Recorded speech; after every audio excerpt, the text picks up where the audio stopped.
Shalom, apa kabar kekasih Tuhan Yesus Kristus?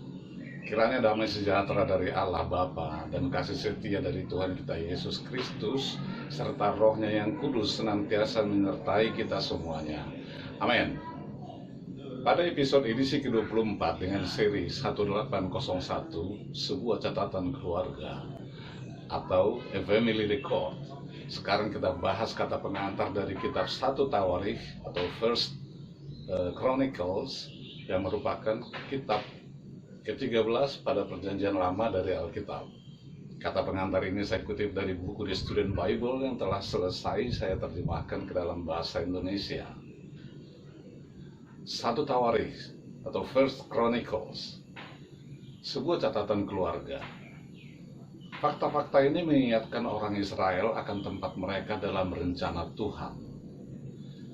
Dan bangsa manakah di bumi seperti umatmu Israel yang Allahnya pergi membebaskannya menjadi umatnya? Dari kitab 1 Tawarikh pasal 17 ayat 21. Pada masa perintis, banyak keluarga Amerika menghadiahkan Alkitab keluarga kulit hitam yang sangat besar. Seringkali menjadi satu-satunya buku di rumah, berfungsi lebih dari sekedar bacaan. Ini juga merupakan bank memori keluarga. Setiap peristiwa penting, pernikahan, kelahiran, dan kematian dicatat pada halaman kosong. Alkitab telah diwariskan dari generasi ke generasi, dan melalui hal ini, suatu keluarga dapat melacak ke masa lalu mereka. Kitab 1 Tawarikh adalah sesuatu yang seperti itu, sebuah catatan sejarah keluarga Israel. Faktanya, pada pandangan sekilas, kitab 1 Tawarikh kelihatannya bagaikan pengulangan dari kehidupan Raja Daud, seperti dikisahkan pada kitab 2 Samuel dan 1 Raja-Raja. Beberapa babak penting dramatis dari kehidupan Daud, perkelahiannya dengan Goliat, dosanya dengan Batsheba, tidak dimasukkan ke dalam akun ini. Tetapi organisasi Bait Suci Daud dijelaskan dalam rincian yang luas, serta daftar panjang dan silsilah memenuhi lebih dari setengah kitab ini. Oleh sebab itu, sedikit orang yang membaca kitab 1 Tawarikh ini. Banyak dari kita lebih tertarik kepada personalitas ketimbang institusi dan silsilah. Dampak Daud yang abadi. Kitab 1 Tawarikh bagaimanapun jauh lebih tertarik pada prestasi abadi Daud ketimbang pada naik turunnya dia sebagai pribadi. Banyak yang dipimpinnya lebih merupakan sekumpulan pribadi yang mengesankan.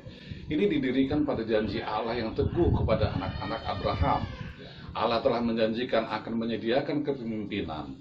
Dia juga menjanjikan akan membuat mereka menjadi berkat bagi seluruh dunia. Janji-janji ini terbentuk dalam institusi abadi, terutama bait suci dan kerajaan. Mengapa sebuah daftar nama? 9 pasal pertama dari kitab 1 Tawarikh merunut silsilah Israel kembali ke Adam. Penulis membuat lebih banyak catatan keluarga dibandingkan dengan yang akan Anda temukan di tempat lain di Alkitab. Catatan-catatan ini membantu orang Israel mengingat posisi mereka sebagai anggota di dalam keluarga pilihan Tuhan. Tuhan memberi mereka cara-cara yang baik untuk mengikuti dan menyembah Dia. Kitab 1 Tawarikh mengingatkan orang Israel, sebagaimana mengingatkan kita juga tentang bagaimana keluarga mereka menjadi lebih berarti. Bagaimana membaca kitab 1 Tawarikh?